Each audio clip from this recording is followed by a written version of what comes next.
Yahobu, Bapak Ibu Pendeta, Sinenge, Majelis dan warga Gereja Amin, ini adalah channel YouTube Sinode Gereja Amin. Karena itu, bagi yang mencintai Gereja Amin, tontonlah, subscribe, like, dan bagikan. Gereja Amin yang tangguh, mandiri, dan peduli. Tuhan Yesus memberkati.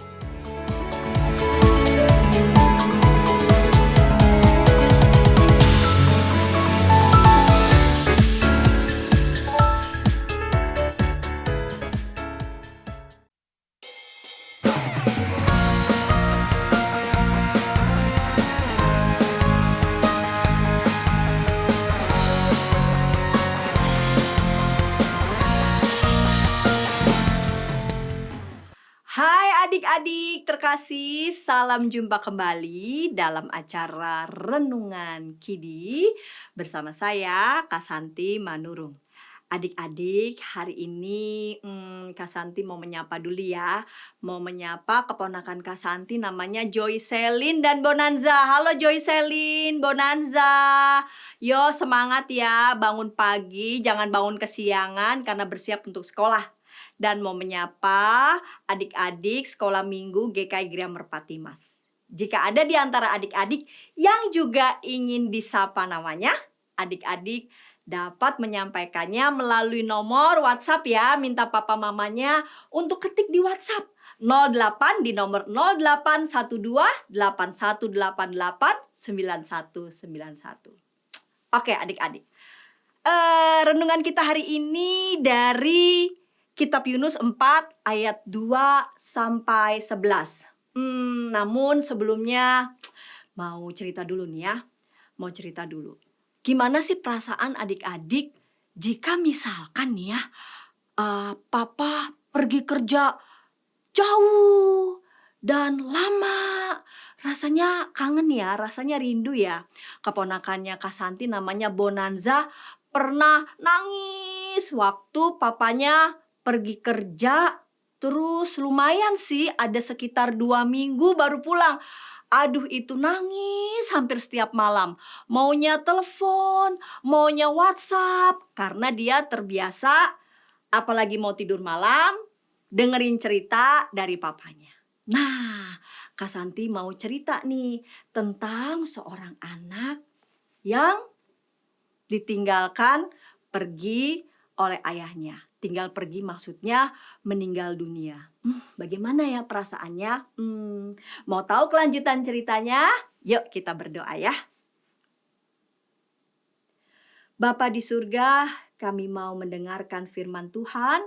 Kami mau baca kitab suci. Bapa berkatilah kami. Dalam Yesus kami berdoa. Amin. Mau tahu lanjutan ceritanya? Nah, teman Kak Santi namanya Didi. Setelah pulang sekolah, ke rumah, lalu di petang hari berjumpa dengan orang tuanya. Mulailah Didi bercerita pada papanya tentang seorang teman dari Didi yang cerita pada Didi. Katanya, "Pak, temanku cerita loh. Katanya senang sekali bisa kenal sama papa." "Oh ya?" jawab papa Didi. "Kenapa dia bisa senang, Di?" tanya papa Didi. "Gini loh, Pak. Temanku nih ya, punya papanya Anton itu sudah meninggal, Pak. Jadi waktu temanku Anton bertemu papa, waktu itu papa masih ingat nggak? Nah, dia merasakan kalau papa juga menyayangi Anton." Ya, papa ingat waktu itu pernah ketemu Anton temanmu. Papa juga merasa senang kalau ternyata temanmu Anton bisa merasakan kasih sayang orang tua dari papa. Kemarin waktu papa mengingatkan Anton untuk berhati-hati di jalan, matanya papa lihat berkaca-kaca. Nah adik-adik, yuk mari kita membaca Yunus 4 ayat 2 sampai 11. Yuk buka Alkitabnya. Yang sudah bisa langsung buka Alkitab, yuk buka Alkitabnya. Untuk adik-adik yang masih perlu dibantu oleh papa mama, yuk minta tolong papa mama buka Alkitab ya. Yunus 4 ayat 2 sampai 11. Sudah? Dan berdoalah ia kepada Tuhan, katanya. Ya Tuhan, bukankah telah kukatakan itu ketika aku masih di negeriku? Itulah sebabnya maka aku dahulu melarikan diri ke Tarsis, sebab aku tahu bahwa Engkaulah Allah yang pengasih dan penyayang, yang panjang sabar dan berlimpah kasih setia, serta yang menyesal karena malapetaka yang hendak didatangkannya. Jadi sekarang ya Tuhan, cabutlah kiranya nyawaku, karena lebih baik aku mati daripada hidup. Tetapi firman Tuhan, layakkah engkau marah? Yunus telah keluar meninggalkan kota itu dan tinggal di sebelah timurnya. Ia mendirikan dari situ sebuah pondok dan ia duduk di bawah naungannya menantikan apa yang akan terjadi atas kota itu. Lalu atas penentuan Tuhan Allah, tumbuhlah sebatang pohon jarak melampaui kepala Yunus untuk menaunginya agar ia terhibur daripada kekesalan hatinya. Yunus sangat bersukacita karena pohon jarak itu. Tetapi keesokan harinya ketika fajar menyingsing atas penentuan Allah, datanglah seekor ulat yang menggerek pohon jarak itu sehingga layu. Segera sesudah matahari terbit, maka atas penentuan Allah bertiuplah angin timur yang panas terik, sehingga sinar matahari menyakiti kepala Yunus, lalu rebahlah ia lesu dan berharap supaya mati, katanya. Lebih baiklah aku mati daripada hidup. Tetapi berfirmanlah Allah kepada Yunus, layakkah engkau marah karena pohon jarak itu?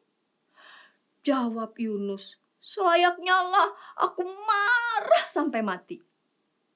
Lalu Allah berfirman, engkau sayang kepada pohon jarak itu, yang untuknya sedikit pun engkau tidak berjerih payah, dan yang tidak engkau tumbuhkan, yang tumbuh dalam satu malam dan binasa dalam satu malam pula.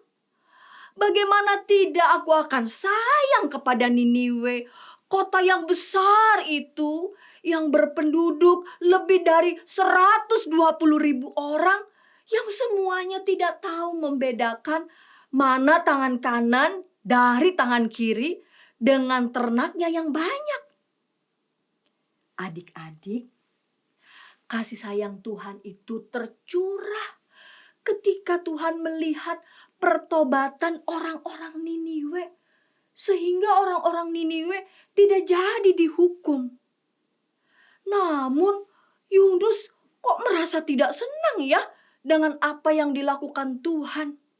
Maka untuk membuka mata Yunus supaya Yunus bisa mengerti, Tuhan memberi pengertian pada Yunus melalui peristiwa pohon jarak.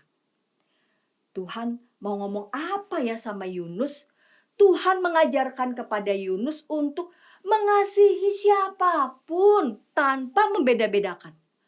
Tuhan mau menunjukkan bahwa tidak ada satu hal pun yang bisa membatasi kasih sayang Tuhan pada siapapun. Adik-adik tadi sudah dengarkan cerita di awal betapa papanya Didi sayang pada Anton dan betapa Anton temannya Didi merasakan kasih sayang papa Didi seperti kasih sayang papanya sendiri. Karena itu adik-adik juga mau diajak oleh Tuhan untuk mengasihi siapapun yang ada dalam kehidupan kita. Mau ya? Kasih itulah yang mempersatukan kita bersama di dalam Tuhan. Walaupun Kak Santi berjarak ya sama adik-adik kan. Nggak lihat adik-adik langsung nih ya. Tapi Kak Santi percaya bahwa kasih Tuhan yang mempersatukan kita bersama dalam Tuhan. Mari kita berdoa. Terima kasih Tuhan, Engkau mengasihi kami semua, tidak membeda-bedakan kami. Karena itu, kami mau mengasihi siapapun juga yang ada dalam hidup kami. Terima kasih Tuhan. Amin. Adik-adik yang dikasih Tuhan, demikian renungan kita hari ini. Jangan lupa di-subscribe ya, di-like ya, dan bagikan kepada teman-teman yang lain. Tuhan memberkati.